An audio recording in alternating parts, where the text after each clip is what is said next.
चिंतन श्री गुरुदेव दत्त श्री स्वामी समर्थ। तुम्हा सर्वांचं आपल्या स्वामी शक्ती या चॅनल मध्ये मनापासून स्वागत आहे। स्वामी तुम्हा सर्वांच्या सर्व चांगल्या इच्छा पूर्ण करोत एवढीच स्वामींच्या चरणी प्रार्थना करते आणि आपल्या आजच्या या नवीन आणि सुंदर व्हिडिओला पुन्हा एकदा नव्याने सुरुवात करते। फक्त उद्या 23 नोव्हेंबर गुरुवार मात्र अत्यंत महत्त्वाचा दिवस, कारण उद्या आहे देव उठणी एकादशी, उद्या आहे कार्तिकी एकादशी। बघा उद्याचा दिवस जो आहे तो अत्यंत विशेष आणि महत्त्वाचा आहे, कारण गुरुवारच्या दिवशी हा योग आल्याने उद्याचा जो दिवस आहे तो अत्यंत महत्त्वाचा आहे। खरं तर 12 ज्या एकादशी असतात वर्षभरात येणाऱ्या, त्यातील कार्तिकी एकादशी जी आहे ती विशेष महत्त्वाची मानली जाते। एकादशीचं व्रत जे आहे ते भगवान श्री विष्णूंसाठी समर्पित असतं आणि या दिवशी जर तुम्ही भगवान श्री विष्णूंची सेवा केलीत तर त्याचं जे फळ आहे ते तुम्हाला अधिक पटीने मिळत असतं। खरं तर मागचे जे 4 महिने आहेत या 4 महिन्यांमध्ये भगवान श्री विष्णू जे आहेत हे निद्रा अवस्थेमध्ये असतात आणि कार्तिकी एकादशीच्या दिवशी हे साक्षात उठलेले असतात। संपूर्ण पृथ्वी तलावरती त्यांचा प्रभाव जो आहे तो अत्यंत मोठा असतो। हे जागृत अवस्थेत असतात आणि त्यामुळेच कार्तिकी एकादशीला देव उठणी एकादशी असं देखील म्हणतात। बघा उद्याच्या दिवशी आपल्याला जेवढ्या शक्य होतील तितक्या जास्त भगवान श्री विष्णूंच्या सेवा करायच्यात, कारण तुम्ही जेवढ्या जास्त सेवा कराल त्याचं फळही तुम्हाला तेवढ्याच जास्त पटीने मिळणार आहे। आणि यातील एक महत्त्वाचा उपाय मी तुम्हाला आजच्या या व्हिडिओमध्ये सांगणार आहे। तुम्हाला उद्या सकाळी या एका झाडाचं पान तुमच्या घरात आणायचं आहे। जे पान घरात आणल्याने तुमच्या आयुष्यामध्ये तुमच्या घरात असलेले जे दारिद्र्य आहे हे दारिद्र्य समाप्त होईल, तुमच्या घरात असलेली नकारात्मकता समाप्त होईल, तुमच्या घरामध्ये असलेली जी इडापिडा आहे ती नष्ट होईल, घरामध्ये बरकत येईल, प्रत्येक क्षेत्रात तुम्हाला यश मिळत जाईल आणि सर्वात महत्त्वाचं म्हणजे तुमच्या ज्या काही इच्छा असतील त्या इच्छा पूर्ण होतील। अगदी महिन्यांपासून वर्षांपासून अडलेल्या ज्या इच्छा असतील तर त्या कितीही कठीण असणाऱ्या इच्छा या एकादशीपासून तुमच्या पूर्ण व्हायला सुरुवात होईल। बघा फक्त हे एका झाडाचं पान तुम्हाला तुमच्या घरात आणायचं आहे। ज्या झाडाचं पान तुमच्या घरात आणल्याने तुमचं नशीब चमकायला लागेल, तुमचं भाग्य बदलायला लागेल। आता जास्त वेळ न घेता तुम्हाला सांगते की कुठल्या झाडाचं पान आणायचे, उपाय नक्की काय आहे। मात्र त्यासाठी आपला आजचा हा व्हिडिओ शेवटपर्यंत पहा आणि जे चॅनलवरती नवीन असेल त्यांनी लगेचच आपल्या चॅनलला सबस्क्राईब करा। बघा उद्या सकाळी म्हणजे 9:30च्या आतमध्ये तुम्हाला हा उपाय करायचा आहे किंवा मग सायंकाळी 6:30 ते 9:30 पर्यंत हा उपाय तुम्हाला करायचा आहे। ज्याला लक्ष्मी प्राप्तीची लक्ष्मी येण्याची वेळ म्हणतो याच वेळात तुम्हाला हा उपाय करायचा आहे। या उपायासाठी तुम्हाला तुळशीचं पान आपल्या घरात आणायचं आहे। आता तुम्ही सांगाल ताई तुम्ही स्वतःच सांगताय एकादशीला रविवारच्या दिवशी तुळशीचं पान तोडू नये, मग आम्ही तुळशीचं पान कसं आणायचं? बघा तुमच्या घरामध्ये जी तुळस माता आहे तिच्या खाली आजूबाजूला बघा एकतरी तुळशीचं पान गळलेलं असेलच। आता खेड्यामध्ये जे लोक राहतात त्यांच्या आजूबाजूला अंगणात वगैरे तुळस भरपूर पानं गळलेली असतात। कुंडीमध्ये छोटंसं रोप असेल तर मुश्किल आहे, पण मोठं रोप असेल तर नक्कीच एकतरी पान खाली पडलेलं असेल। तेच पान तुम्हाला घ्यायचं आहे, मग ते हिरवं असेल, निळं, पिवळं, लाल जे कुठल्या रंगाचं असेल ते पान तुम्हाला घ्यायचं आहे। तुमच्याकडे नसेल तर 2 घर अजून शोधा आणि त्या 2 घरांमधून एक खाली पडलेलं तुळशीचं पान तुम्हाला घ्यायचंय, हे आपल्या घरामध्ये घेऊन यायचंय।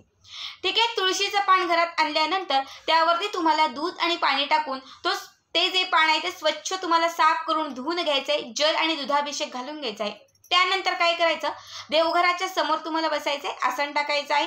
त्यानंतर एक दिवा देवघरामध्ये तुम्हाला प्रज्वलित करायचा आहे, बाजूला एक अगरबत्ती लावायची आहे।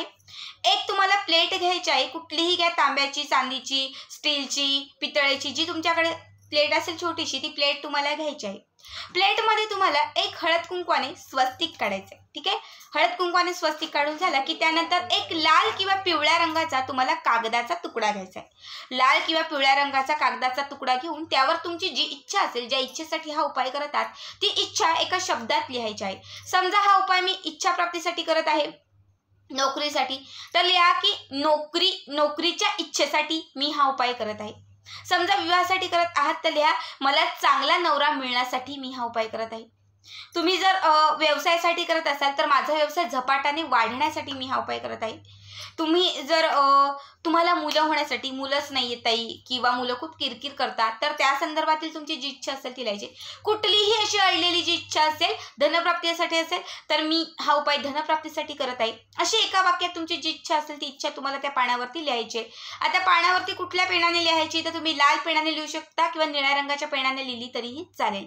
ठीक आहे, तुम्ही अगोदरची प्लेट घेतलेली आहे, या प्लेटमध्ये एक स्वस्तिक काढलेला आहे। स्वस्तिक काढल्यानंतर या स्वस्तिकावरती तुम्हाला तुम्हाला छोटासा चौकोनी कागद ठेवायचा आहे. कागद एवढासा चौकोनी तुम्हाला घ्यायचा आहे. लक्षात घ्या, खूप मोठा घेऊ नका.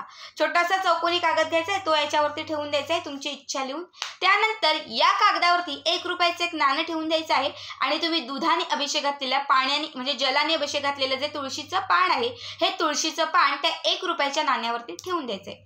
त्या नाण्यावरती 1 रुपयाचं पान ठेवून दिलं की त्या पानावरती हळद कुंकवाने एक स्वस्तिक काढायचं आहे. हळद कुंकू मिक्स करा आणि तुळशीचीच एखादी सुकी काडी असेल त्या सुकी काडीने एक स्वस्तिक काढा. सुकी काडी नाही भेटली समजा तुम्हाला, तर मग अगरबत्तीची जी काडी असते त्या काडीने स्वस्तिक काढलं तरीही चालेल. फक्त स्वस्तिक काढणं महत्वाचं आहे. ठीक आहे. स्वस्तिक काढून झाल्यानंतर त्यावरती थोडेसे तुम्हाला अक्षता म्हणजे तांदूळ अर्पण करायचे, फुलं अर्पण करायचं आहे, हळद कुंकू अर्पण करायचं आहे, धूप अगरबत्ती ओवाळायची आहे, दीप ओवाळायचा आहे. तुमची जी इच्छा असेल ती इच्छा व्यक्त करायची आहे. 1 वेळा विष्णू सहस्त्रनाम म्हणायचं आहे, तर 1 वेळा माता लक्ष्मीचा सिद्ध मंत्र गायत्री मंत्र म्हणायचा आहे.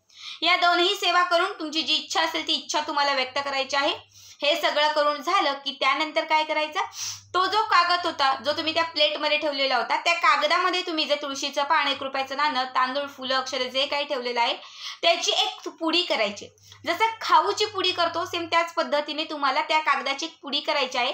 आणि ही जी पुडी आहे ही तुम्हाला रात्रभर तुम्हाला त्या प्लेटमध्ये देवघरामध्ये ठेवून द्यायची. ठीक आहे. दुसऱ्या दिवशी द्वादशीच्या दिवशी म्हणजे गुरुवारी हा उपाय केला की दुसऱ्या दिवशी शुक्रवारच्या दिवशी तुम्हाला काय करायचं, स्वच्छ स्नान वगैरे करायचं आहे. त्यानंतर ही पुडी तिथून उचलायची आहे आणि तुमचं जे तुळशी वृंदावन आहे किंवा जिथे तुम्ही तुळस लावलेली आहे तर त्या तुळशीच्या वरती, आता समजा ही तुळस आहे, हे बूड आहे आणि ही पानं फांद्या आहेत, तर ह्या ज्या फांद्या आणि ही जी पानं आहेत या पानांमध्ये किंवा या फांद्यांमध्ये ही जी पुडी आहे ज्यामध्ये तुम्ही इच्छा लिहिलेली आहे, ज्यामध्ये 1 रुपया, तांदूळ, तुळशीचं पान, हळद कुंकू सर्व काही तुम्ही टाकून जी पुडी केलेली आहे ही पुडी तुम्हाला या फांद्यांमध्ये किंवा पानांमध्ये अटकवून ठेवायची. किती दिवस ठेवायची, तर सलग 21 दिवस राहिली पाहिजे अशा पद्धतीने ती व्यवस्थित ठेवायची. ठीक आहे. रोज सकाळी उठल्यानंतर तुळशी मातेला हळद कुंकू अर्पण करायचं, थोडंसं पाणी आणि थोडंसं तुम्हाला दूध अर्पण करायचं आहे. तुमची इच्छा असेल ती इच्छा व्यक्त करायची आहे. 1 वेळा विष्णू सहस्त्रनाम आणि 1 वेळा गायत्री मंत्र म्हणायचं आहे. असं सलग 21 दिवस करायचं आहे. मासिक धर्मामध्ये आला तर ते 4-5 दिवस तुम्हाला सोडून द्यायचे आहेत. बाकी इतर वेळेस तुम्हाला कंटिन्यू 21 दिवसापर्यंत ही सेवा करायची. बघा, भगवान श्री विष्णू जे आहे त्यांची सर्वात आवडती गोष्ट किंवा जिला प्रिय सखी म्हणतात ती गोष्ट म्हणजे तुळस माता आहे. आता आपण डायरेक्ट भगवान श्री विष्णूंपर्यंत पोहोचू शकत नाही, त्यासाठी ही तुळस माता आहे.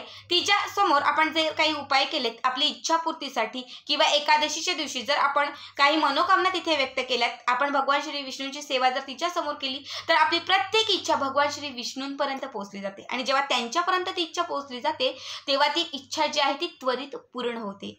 बघा, 21 दिवसांत तुम्हाला भरपूर परिणाम दिसायला लागेल, भरपूर रिझल्ट दिसायला लागेल. 21 दिवस खूप झाले, 3 ते 4 दिवसांमध्येच तुम्हाला याचा अनुभव व्हायला सुरुवात होईल. कठीणातील कठीण असणाऱ्या इच्छा तुमच्या पूर्ण होतील. आता 2 ते 4 दिवसात जरी इच्छा पूर्ण झाल्या तरी उपाय सोडायचा नाहीये. 21 दिवस सलग त्या तुळशी मातेला आपल्याला हळद कुंकू, दूध आणि पाणी अर्पण करायचंच आहे आणि ती पुडी तिथेच ठेवून द्यायची. 21 दिवस झाल्यानंतर त्यानंतर तुम्हाला ती जी पुडी आहे ती पुडी तुम्हाला तिथून काढायची आहे ज्यामध्ये तुम्ही 1 रुपयाचं नाणं आणि तुळशीचं पान ठेवलं होतं. ती पुडी तुम्हाला तिथून बाहेर काढायची आहे आणि तुमच्या आजूबाजूला जर रामाचं मंदिर असेल, भगवान श्री विष्णूंचं मंदिर असेल, कृष्णांचं मंदिर असेल, तिथे तुम्हाला ही पुडी त्यांच्या पहिल्याच पायरीवरती ठेवून तुम्हाला घरी निघून यायचं आहे. आता कुठलंच असं मंदिर तुमच्याकडे नसेल तर काय करा, तुमच्या आजूबाजूला कुठेही एखादं छोटंसं वृक्ष असेल, तुळस माता सोडून कुठेही एखादं छोटं असं वृक्ष असेल, गुलाबाचं झाड असेल, वडाचं झाड असेल, पिंपळाचं झाड असेल किंवा मग औदुंबराचं झाड असेल तर त्याखाली ही पुडी तुम्ही ठेवून आला तरीही चालेल. बघा, उद्याचा अत्यंत प्रभावी आणि महत्त्वाचा उपाय आहे जो तुमच्या अडलेल्या सगळ्या इच्छा पूर्ण करेल, कठीणातील कठीण कामं तुमची मार्गी लावेल. आयुष्यामध्ये तुमच्या ज्या ज्या इच्छा, ज्या ज्या मनोकामना पूर्ण होता राहिलेल्या त्या सर्व इच्छा पूर्ण होतील, अडथळे दूर होतील आणि सर्व तुमच्या मनासारखं घडत जाईल. अत्यंत साधा सोपा हा उपाय आहे. प्रत्येकाने उद्या आवर्जून करा. आजचा हा व्हिडिओ कसा वाटला कमेंट करा आणि पुढचे व्हिडिओ पाहण्यासाठी चॅनलला सबस्क्राईब करा. श्री स्वामी समर्थ. जय जय स्वामी समर्थ.